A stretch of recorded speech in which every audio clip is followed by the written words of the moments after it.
Like ಮಾಡಿ, share ಮಾಡಿ, subscribe ಮಾಡ್ಕೊಳ್ಳಿ. Hi friends, good morning. ನಾನಿವತ್ತು ಅಕ್ಕಿ ರೊಟ್ಟಿ ಮಾಡಬೇಕು ಅಂದ್ಕೊಂಡಿದ್ದೀನಿ. ನೋಡಿ, ಅಕ್ಕಿ ರೊಟ್ಟಿಗೆ ಅಕ್ಕಿ ಹಿಟ್ಟು 2 ಬಟ್ಲು, ಅನ್ನನ ಸ್ವಲ್ಪ ಪೇಸ್ಟ್ ಮಾಡ್ಕೊಂಡಿದ್ದೀನಿ ಅಕ್ಕಿ ರೊಟ್ಟಿಗೆ ಹಾಕೋಕ್ಕೆ. ಮತ್ತು ಸೊಪ್ಪಿಂದು ಚಟ್ನಿ ನೋಡ್ತಾ ಇದ್ದೀರಾ ನೀವು, ಒಂದಲ್ಗ ಸೊಪ್ಪು, ಅದು ಚಟ್ನಿ ಮಾಡೋಕ್ಕೆ ಬೇಯಕ್ಕೆ ಇಟ್ಟಿದ್ದೀನಿ ಸೊಪ್ಪನ್ನು. ಈಗ ಅಕ್ಕಿ ಕಲಿಸ್ಕೊಳ್ಳೋಣ. ಉಪ್ಪು ಹಾಕೋಣ, ಒಂದು 3/4 ಸ್ಪೂನು. ಮತ್ತು ಇದು ಪೇಸ್ಟ್ ಮಾಡ್ಕೊಂಡಿರ್ತೀವಲ್ಲ ಅನ್ನದ್ದು, ಇದೇನಕ್ಕೆ ಹಾಕೋದು ಅಂದರೆ ಸ್ವಲ್ಪ ರೊಟ್ಟಿ ತಟ್ಟಬೇಕಾದ್ರೆ ಅಂಟು ಬರಲಿ, ನೀಟಾಗಿ ಕ್ರ್ಯಾಕ್ ಆಗದಿರೋ ನೀಟಾಗಿ ತೆಳುವಾಗಿ ಸಾಫ್ಟಾಗಿ ಬರುತ್ತೆ ಅಂತ ಹಾಕ್ತೀವಿ.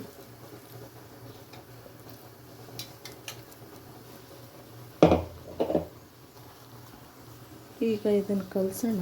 ನೀರು ಜಾಸ್ತಿ ಹಾಕಬಾರ್ದು, ಸ್ವಲ್ಪನೇ ನೋಡಿಕೊಂಡು ಹಾಕ್ಕೊಂಡು ಕಲಿಸ್ಕೊಂಡು ಉಂಡೆ ಮಾಡ್ಕೋಬೇಕು.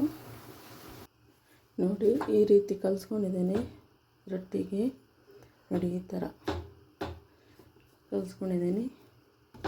ಈಗ ಸೊಪ್ಪನ್ನ ಬೇಯಿಸ್ಕೊಂಡಿದ್ದೀನಿ. ಇದು ನೀರನ್ನ ತಕ್ಕೊಳ್ಬೇಕು. ಬಸ್ತು ನೀರು ಚೆಲ್ಲಿಬಿಟ್ಟು ಸೊಪ್ಪನ್ನು ಎತ್ಕೊಂಡು ರುಬ್ಕೊಳ್ಬೇಕು. ನೋಡಿ, ಸೊಪ್ಪಿನ ಚಟ್ನಿಗೆ ಸೊಪ್ಪನ್ನು ಬೇಯಿಸ್ಕೊಂಡು ನೀರೆಲ್ಲ ತಕ್ಕೊಂಡಿದ್ದೀನಿ.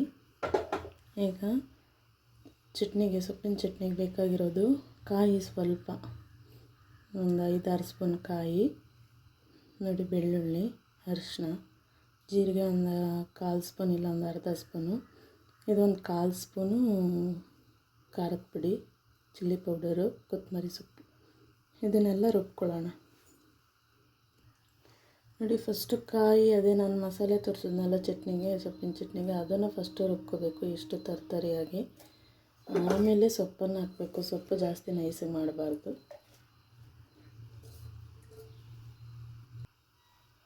ಸೊಪ್ಪನ್ನು ಹಾಕ್ಕೊಂಡಿದ್ದೀನಿ. ಈಗ ಸೊಪ್ಪನ್ನು ಮಿಕ್ಸಿಗೆ ಹಾಕ್ಕೊತೀನಿ. ಜಾಸ್ತಿ ನೈಸ್ ಮಾಡಬಾರ್ದು, ಈ ರೀತಿ ರುಬ್ಕೊಳ್ಬೇಕು. ಈಗ ಇದನ್ನು ಒಗ್ಗರಣೆ ಮಾಡ್ಕೊಳ್ಳೋಣ. ಒಗ್ಗರಣೆಗೆ ಒಂದು ಈರುಳ್ಳಿ ಉದ್ದುದ್ದ ಕಟ್ ಮಾಡ್ಕೊಂಡಿದ್ದೀನಿ, ಸ್ವಲ್ಪ ಕರಿಬೇವು, ಕಡಲೆಬೇಳೆ, ಸ್ವಲ್ಪ ಎಣ್ಣೆ ಹಾಕ್ಕೊಂಡಿದ್ದೀನಿ, ಒಂದು 5 ಸ್ಪೂನು ಸಾಸಿವೆ ಹಾಕ್ತಾಯಿದ್ದೀನಿ.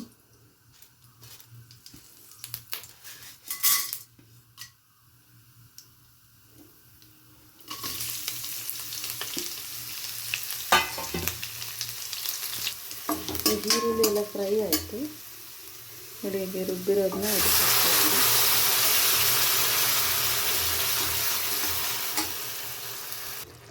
ಇದೆಲ್ಲ ಹಾಕಿದ್ದೀನಿ, ರುಬ್ಬಿರೋದನ್ನೆಲ್ಲ. ಈಗ ಸ್ವಲ್ಪ ಉಪ್ಪು ಸಾಕು. ಉಪ್ಪು ಈಗ ಚೆನ್ನಾಗಿ ಕುದ್ಮೇಲೆ ಆಫ್ ಮಾಡಿದ್ರೆ ಆಯಿತು. ಒಂದು 10 ನಿಮಿಷ ಚೆನ್ನಾಗಿ ಬೇಯಿದ್ರೆ ಆಯಿತು. ಯಾಕಂದರೆ ಆಲ್ರೆಡಿ ನಾವು ಸೊಪ್ಪನ್ನೆಲ್ಲ ಬೇಯಿಸ್ಕೊಂಡಿರ್ತೀವಿ. ಈಗೇನು ಜಾಸ್ತಿ ಏನು ಬೇಯಿಸೋ ಇದಿಲ್ಲ. ಇದು ರೆಡಿಯಾಗಿದೆ. ಈಗ ಸ್ಟವ್ ಆಫ್ ಮಾಡೋಣ. ಈಗ ನೋಡಿ, ಸಣ್ಣ ಸಣ್ಣ ಉಂಡೆಗಳ ತೊಗೊಂಡು ಹೆಂಚಿಟ್ಕೊಂಡಿದ್ದೀನಿ. ಇದನ್ನು ತಟ್ಟೋದು ಹೇಗೆ ಅಂತ ಹೇಳ್ತೀನಿ.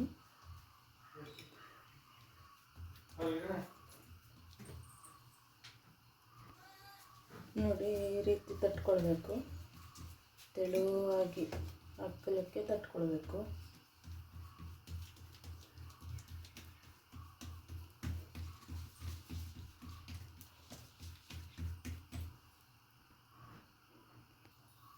ನೋಡಿ, ಈ ರೀತಿ ತಟ್ಕೊಳ್ಬೇಕು. ಎಷ್ಟು ತೆಳುವಾಗಿರುತ್ತೋ ಅಷ್ಟು ಚೆನ್ನಾಗಿರುತ್ತೆ. ದಪ್ಪಾದರೆ ಅಷ್ಟು ಇದಾಗಲ್ಲ.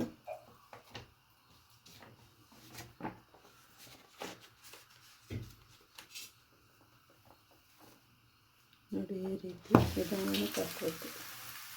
ಸಣ್ಣ ಮಾಡ್ಕೊಂಡಿರ್ಬೇಕು ಸ್ಟವ್. ನೋಡಿ, ಈ ರೀತಿ ಬೇಯಿಸಬೇಕು. ಹಿಂದೆ ಮುಂದೆ ಎಲ್ಲ ಈ ರೀತಿ ಬೇಯಿಸಬೇಕು.